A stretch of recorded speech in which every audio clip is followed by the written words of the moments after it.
We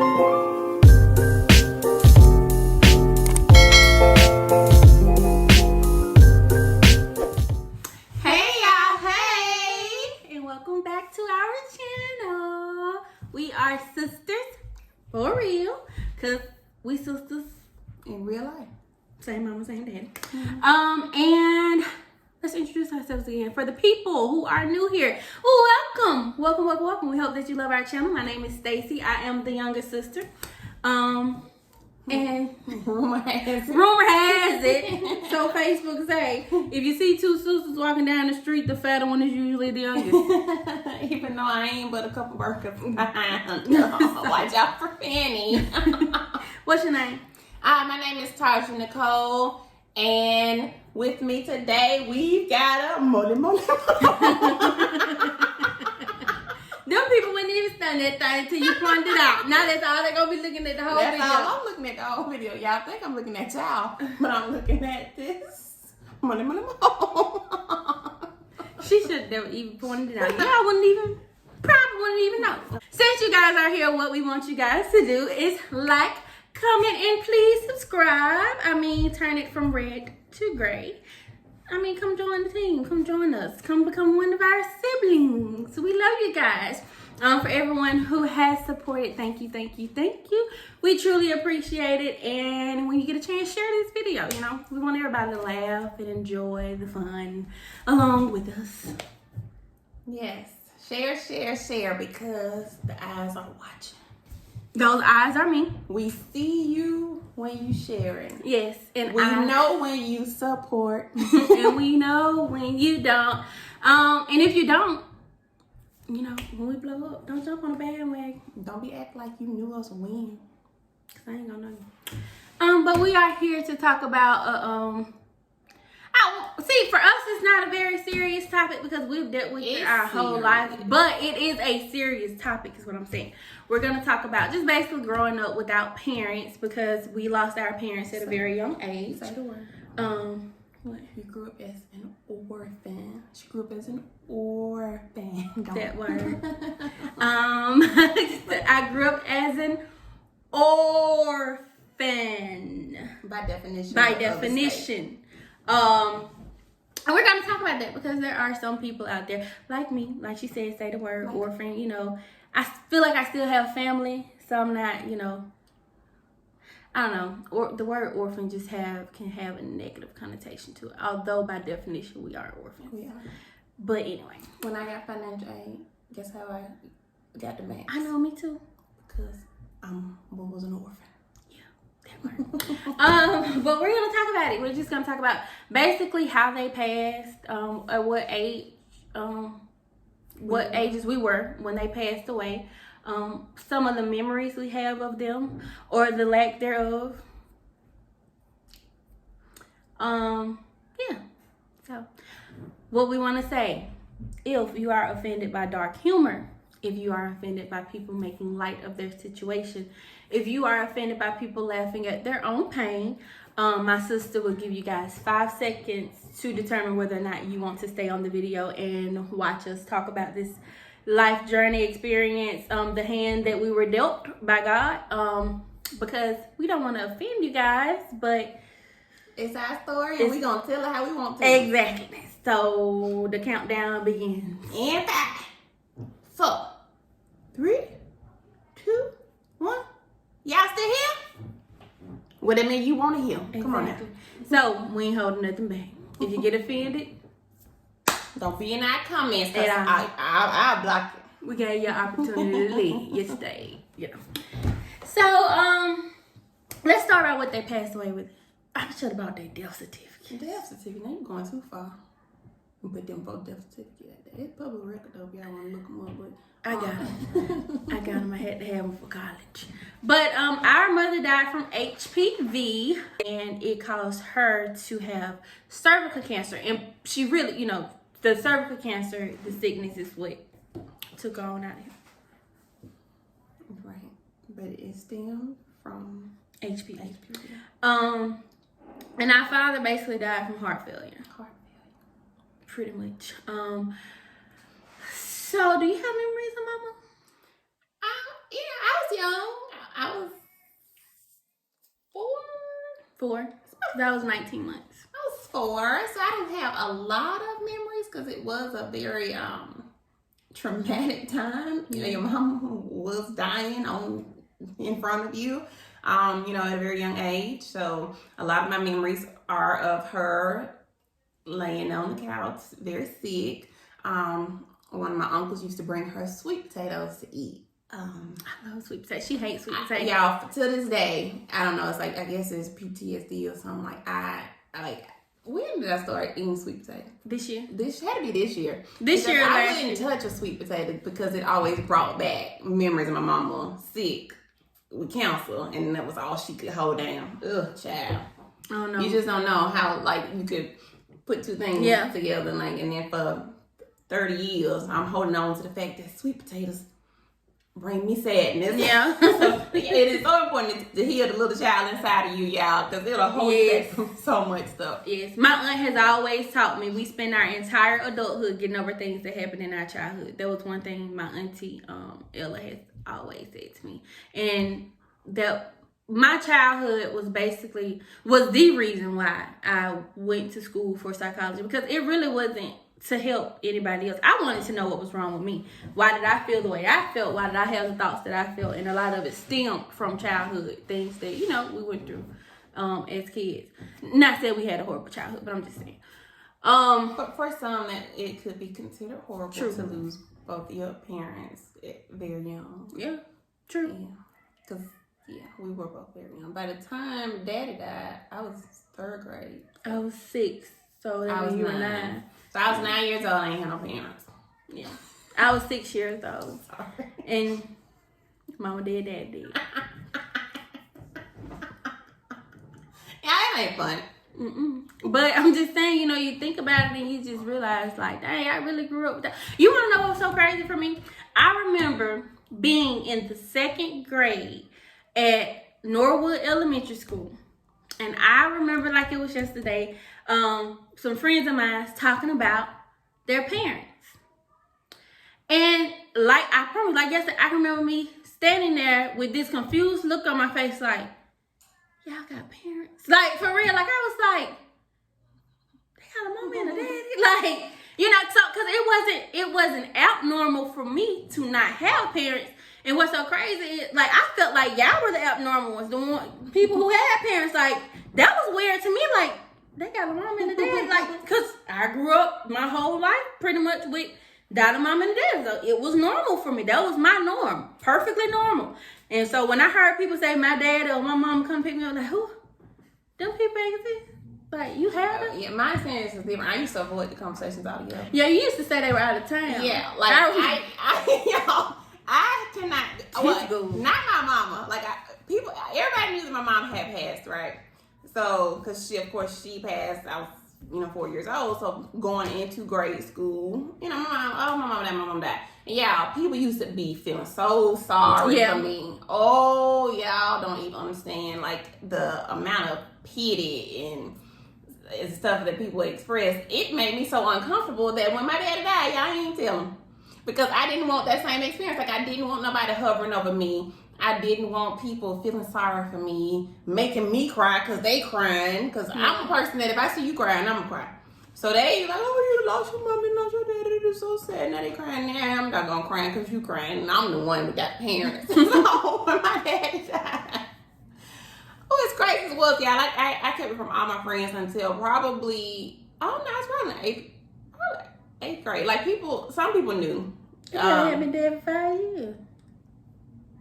I used to avoid the conversations about parents. Like, my closest friends, knew.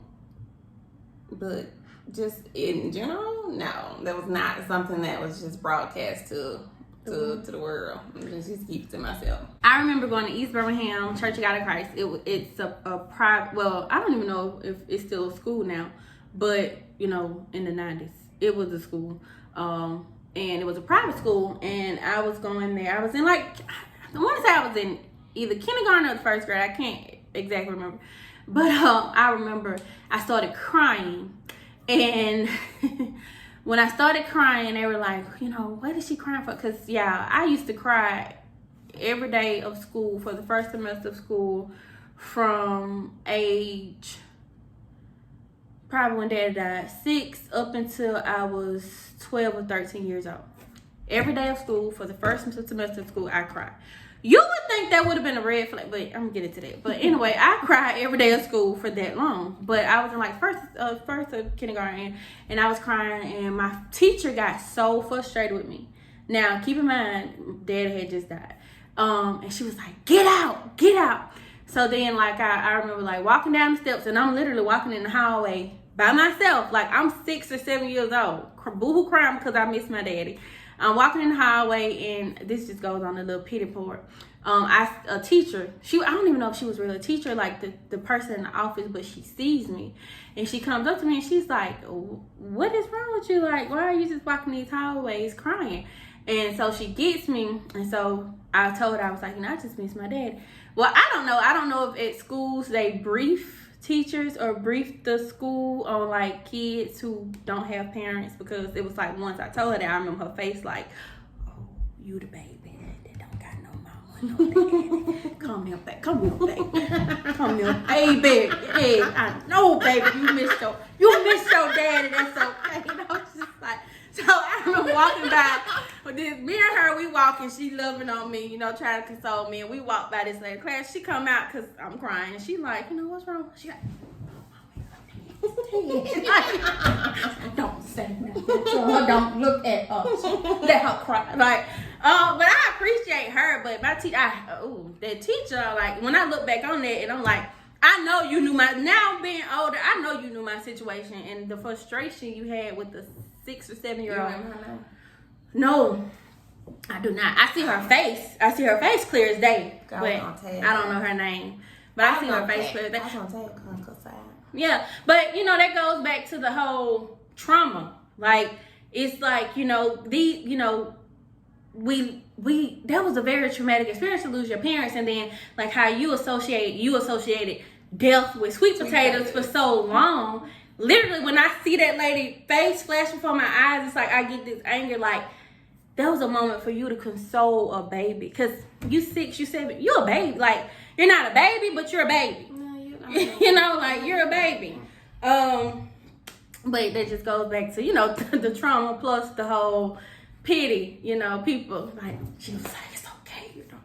Pity people. That's what, the pity that I was avoiding most of my life. But going back to the fact that I cried every day of school, this is no lie. Like, you can ask people I went to elementary school with and middle school with. I cried every day of school for the first semester of school from when I was 6 years old up until about 12 years of age. And you would have thought that was a red flag. Like, this is a very depressed child. We never went to counseling.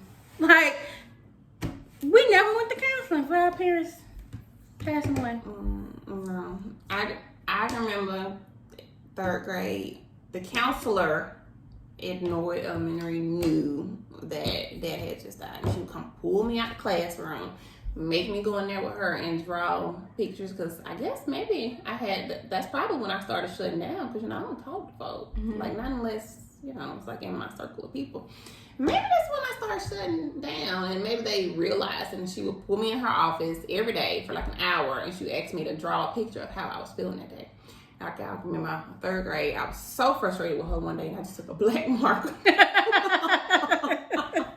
I took a black marker, and I went across that paper, just like this, the whole paper. I said, oh. That is awful. Why would I do that? Because I was tired of these pity.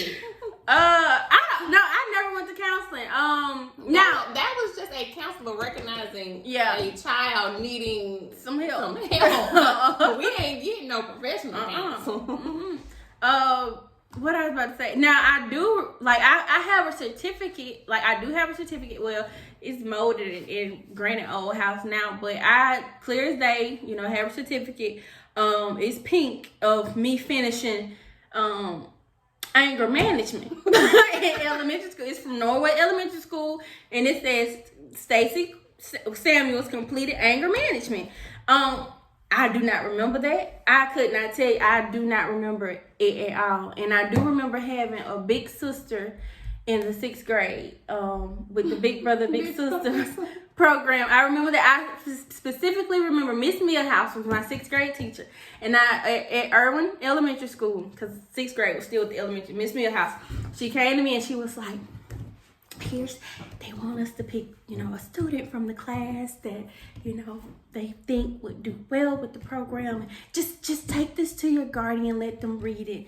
And Lily signed that paper. And I had a big sister, her name was Jada from the high school. I think you remember Jada. We had Spanish together. Yeah. She was sweet. Yeah, she was real sweet. She was sweet. She was my big sister. Although I had so many big sisters. I don't know. I guess the program was for...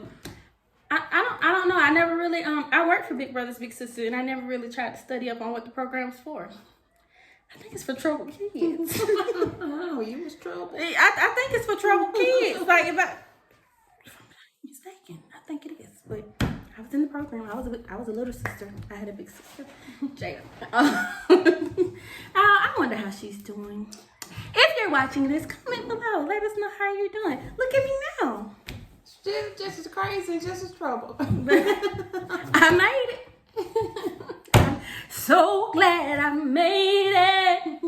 I made it through. Go see. I made it. Yes, we lost our parents. Yes, it was traumatic. Being very young, not even in double-digit age, and you not having your parents. But I do believe that we lived with siblings, and I do believe that they did the best that they did an awesome at the job. time. Yeah. Like, they, even though we sit here, say, oh no, they didn't get us counseling, but hell, we have to realize they lost. They were kids. Yeah, they lost. They lost their family And too. they were kids, like because they were in the young 20s. Like, Lily was 18 when Mama died. Aaron was 9, young, 10. So these people was middle school, high school age, early 20s. And just think about everything you're going through at that age. It's 7 of us, right? Total. So just imagine. And the oldest 2, they still got their dad. They love their dad. He's still alive. Yeah. But we didn't want to confuse it. But they still lost their mama, you know. And Alethea, she looked at our dad as a second dad for her. So, right. she lost a father figure, So they was going through too. But they did they did a really good job, y'all.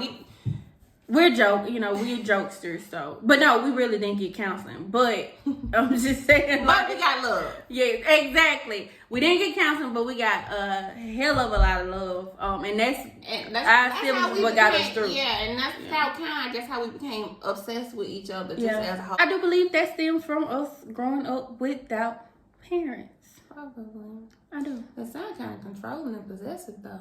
100%. But that's us. I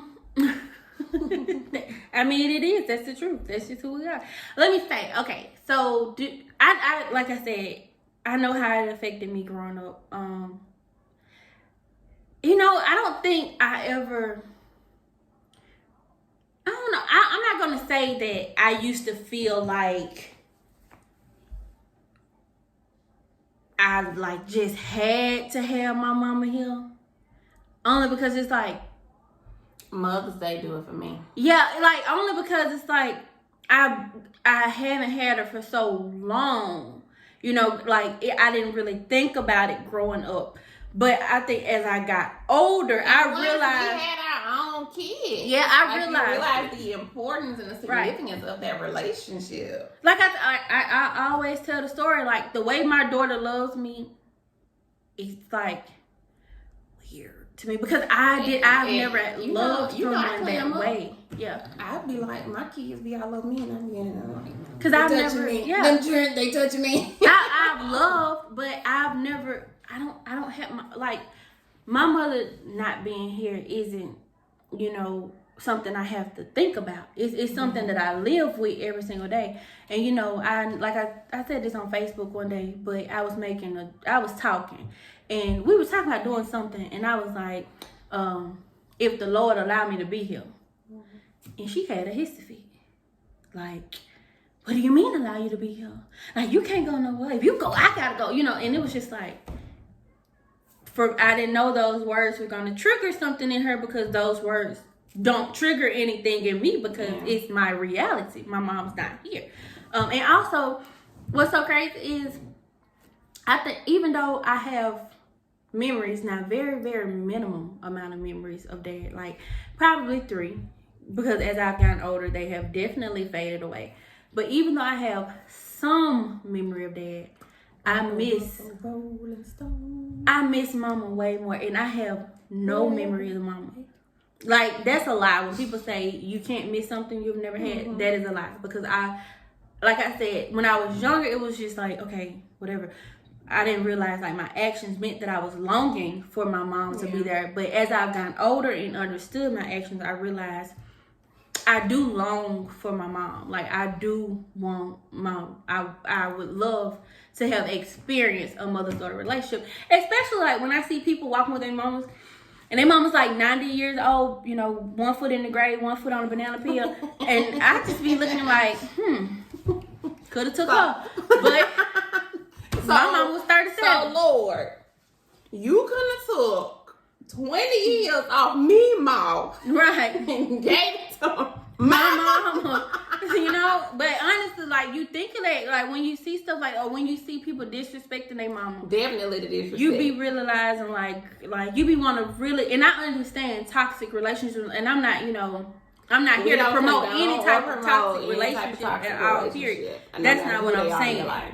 But there are some people that just doggone right disrespectful just because they are ungrateful and they just disrespect. Exactly.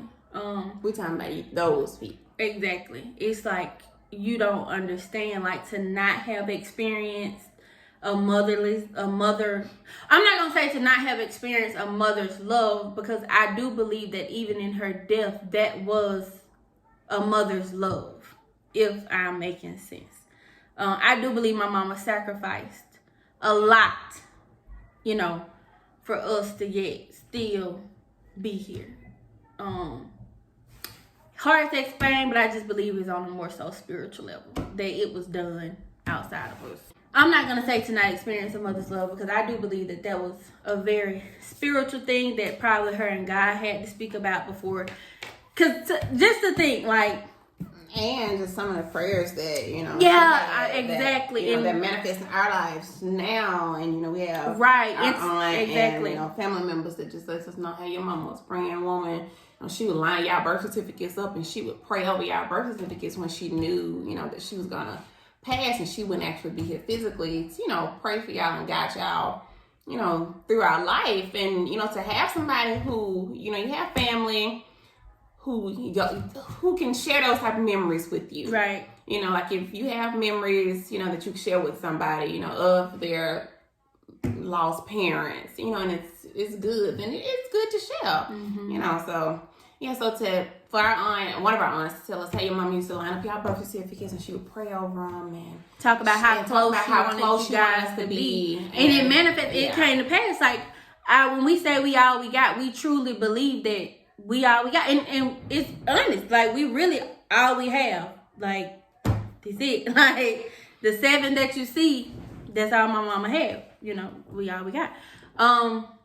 But I was gonna say, and I know wholeheartedly the reason that I host events is because I want our children to have most definitely memories of, you know, a family of us, because we don't have a lot of memories, and we're not fortunate enough for some family members to share some of the videos and memories that they have of our mother with us for, you know, for whatever reason. So we can only go by stories that are, you know, told. Yeah. So I want my children, our kids, you know, all of our offspring to have their own memories. So you don't have to depend. Like, if the Lord was take me away tomorrow, you'll know that your mom loves you. You'll have your memories, right, that nobody can take from you. Nobody can hold it from you like a badge of honor that they hold. Like, I got this, you know, lock and key to, you know, your past, whatever, because, you know, they'll have all the love that we have to give them right now, and all the memories that come along with it. Exactly. But I 100% agree with that. And one thing when you say that, basically, of having memories and stuff like that, I know it may be hard for somebody to know that they may be sick right now, or you know, and they probably know, like, I'm not gonna be here to see my child turn another year. Make as many videos yourself of yourself. Don't depend on nobody else to make them for you, unless you truly trust them and know that they're gonna execute and follow through with, you know, whatever you're planning. Unless you're putting it in a living will. Yeah, true. To have it executed. Yeah. Like, try to do as much stuff for your offspring, your children, your family that you can for yourself. Yeah. Make as many videos. The one thing that I wish I had a video, because they say I've only heard that my mother could sing. I wish I had a video of my mother singing. So whatever your talent may be, if you cook, leave a cookbook, you know, plus videos. If you sing, leave videos of you singing to your child, or basically just leave videos of you talking to them. Let them know how much you love them. And as hard as those videos may be to make, I promise you, they will be appreciated, because I wish I had something like that. Like, people, like I said, as I've gotten older, I realized how much not having a mom has affected my life. But it took me to become. It's the not having a mom and not having the memory, and that's exactly look back on for me. That's exactly what it is. It's not only not having a mom, but it's not having the memories. And you know, my sisters used to laugh at me because I would always joke, because like I said, I was 19 months when my mother passed away. So I would always joke, and I would always say, you know, when it's time for us to, you know, go to the great beyond and go meet our maker and go meet God. You know, they say, you know, people who went before you usually come and greet you. And I always joke, and I tell my sisters, like, Mama ain't gonna be there for me because she don't remember. Like, she, you know, how she gonna remember me? I was 19 months, you know, when she passed away. And like, that's an inside joke for us. But that's a fear for me. Like, that's really a real life fear for me. And they think I'm joking, but I'm really serious. Like, my spirit is gonna be shaking. She don't know you. You ain't gonna know her. That is true. You know, they say, no. They say you know your mom. Don't they say no? I don't know. I've seen them videos on Facebook where they be blindfolding them kids. And they put them in that make me cry. Them videos. Yeah. I cry so much. I cry so much. I cry on them. Yeah, I'm a cry baby. Like, it don't take nothing for me to cry. I'm a cry. I'm also a counselor. I'm super emotional. If y'all put that in there. Well, do what you will with the information. But I'm a Virgo. I might as well say it. But yeah, I watched them videos of them blindfolding them kids. And they put them in there with a group of women. And they always find their mom. Like, it's the sweetest type of videos I've ever watched. Yeah. And so that's how I know, like, when you do make it to those pearly gates, you gonna know your You know, 90 years from now. You know? Right. 100 years from now, one foot in the grave, the other one on a banana peel, like your Nemo them, that you steady disrespecting. Yeah. 100 years from now, when you finally meet your mom, you gonna know her. Fingers crossed. How do you think it has affected you as a mom? I'm super overprotective. Yeah. I'm overprotective for that, and then other reasons too. I mean, I'm super overprotective. Like, I want to make sure, I don't know, like, I be wanting thankfully, I don't got no issues with my kids' father as far as, you know, him. Like, I want them holidays, special events all the time. He always be like, hey, do you have something planned? Because I know you and your family always doing something. And it's either yes or no. And if I do, he can go on about his business. If I don't, he get them or whatever. So, like, I'm super, super, super, super clingy and want them to have memories with me. Me. Yeah. I want the memories. You got to have memories with me. We got to do this. We got to do that. I got to decorate for this. I got to have this type of party. I got to do that. And maybe I'm overcompensating. Maybe I'm not. I don't know. Maybe I'm doing just enough. Maybe I'm doing too much. It makes me feel good. Yeah. To where, you know, I know that when my kids look back, they're gonna be like, oh, we had a good time with my mom. Yeah. I feel like it has affected me because, you know, I only have Kayla right now, and she'll be 9 this year. But I've always wanted my kids spaced out, because I've always wanted it to where, God forbid, if I passed away, I wanted, like, Yeah. That part. She always wanted to where if she was passed away and she had multiple children, that her oldest child would be able to take care of the younger children, just like our situation did with us. Yeah. So we didn't have to be, even though by term of definition, yes, we were orphans or are orphans.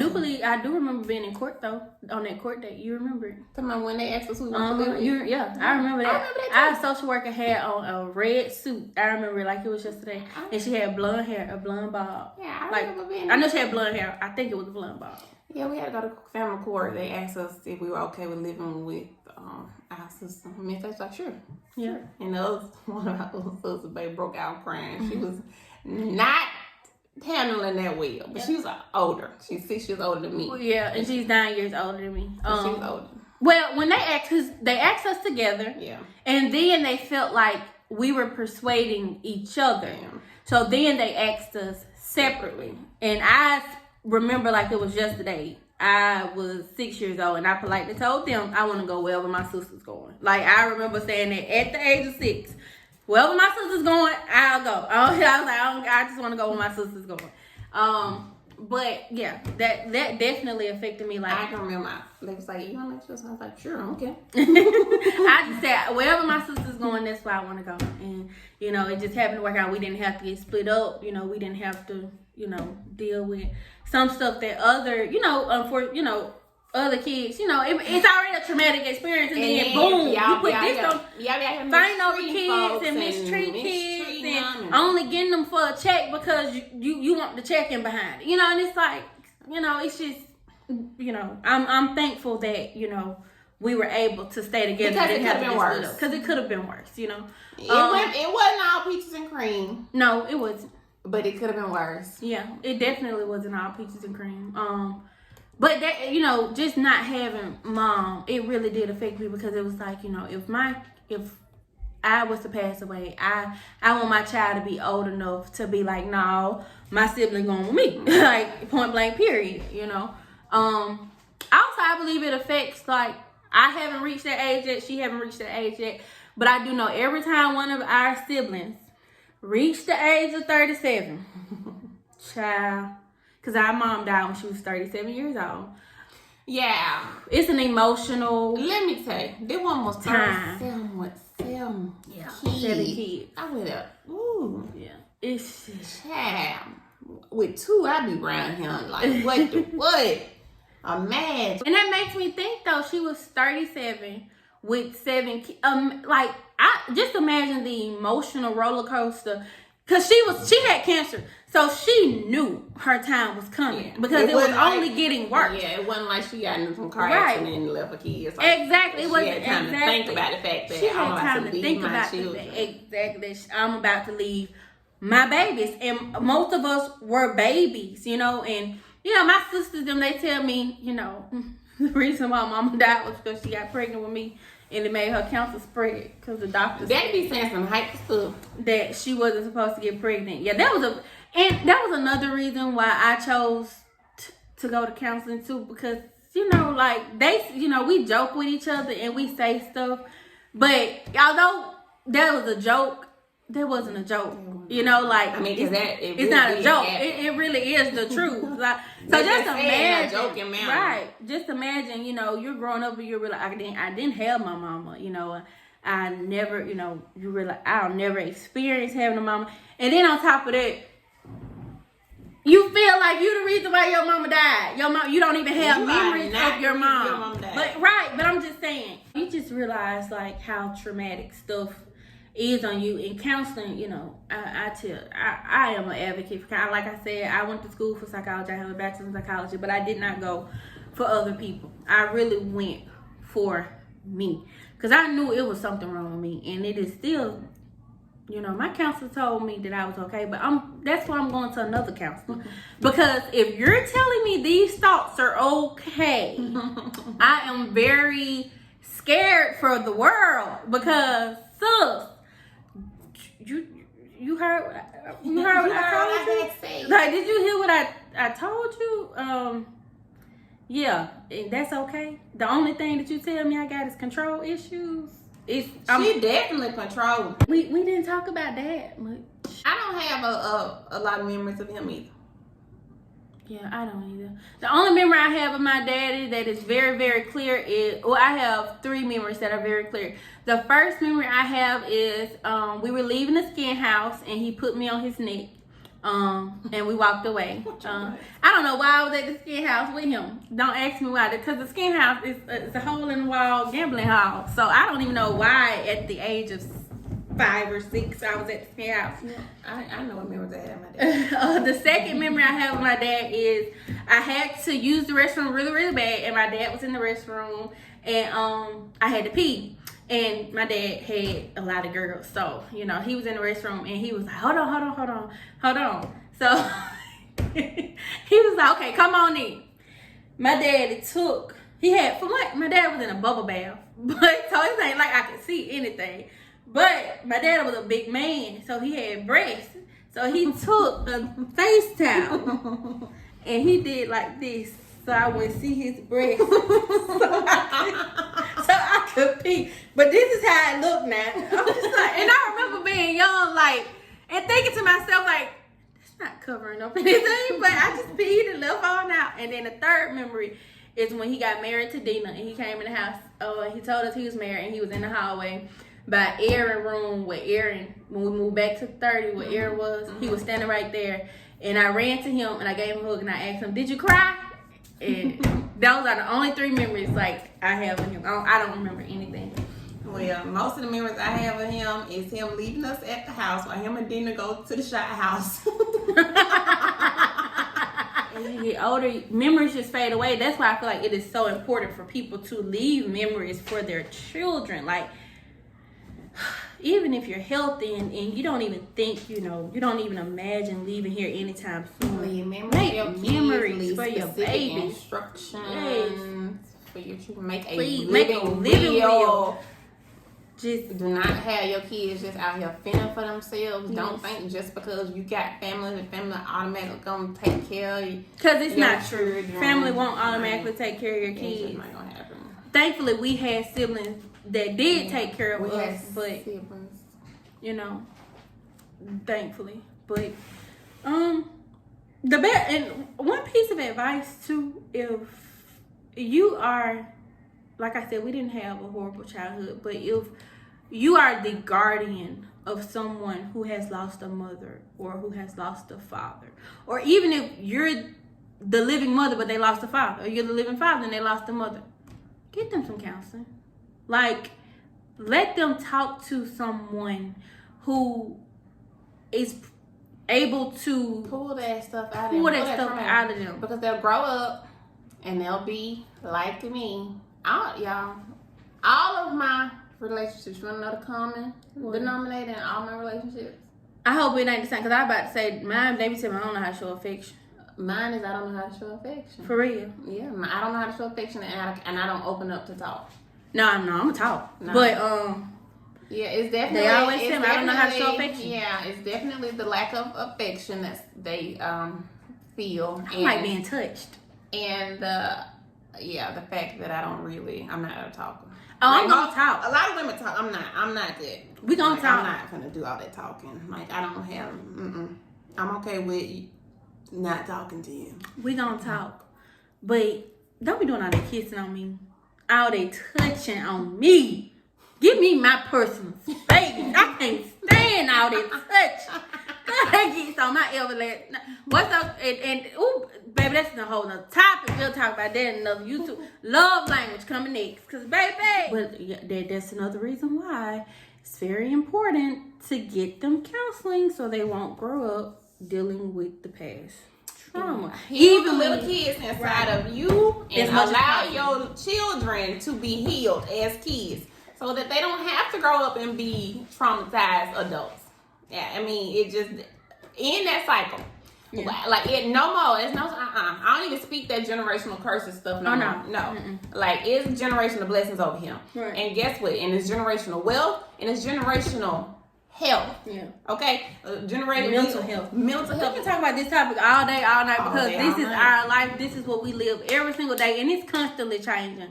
Like, feelings are constantly changing because we're constantly growing up, we're constantly maturing, we're constantly getting close to the age that she passed away and beyond her age. So it's like, you know, we can literally talk about this all the time.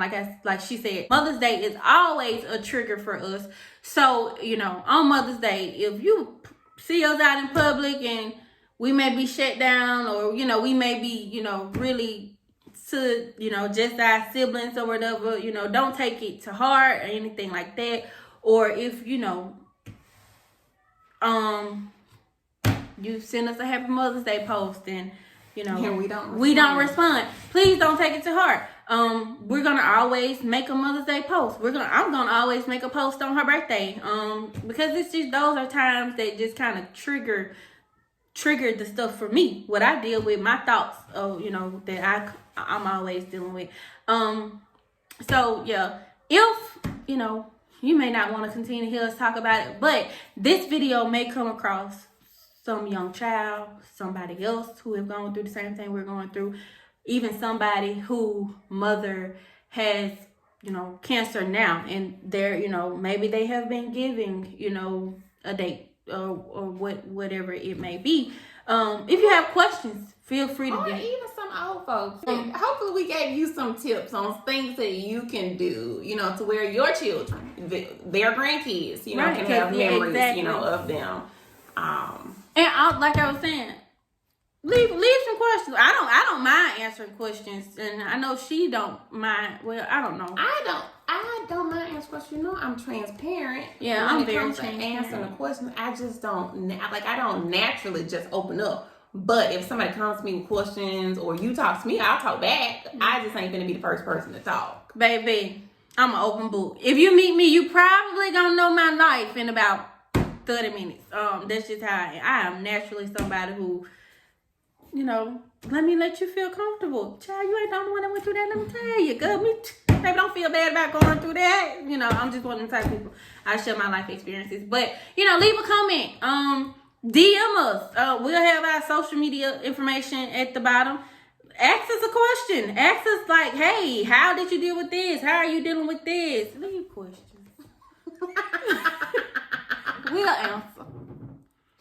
And we didn't talk too much, and I don't even know if this don't help y'all. Y'all probably don't even make it to this part of the video. Yeah, I don't even care. Yeah, He probably been gone. y'all about been gone. But we still here, willing to answer your questions if you need us. Just leave it. We got you. Sisters out.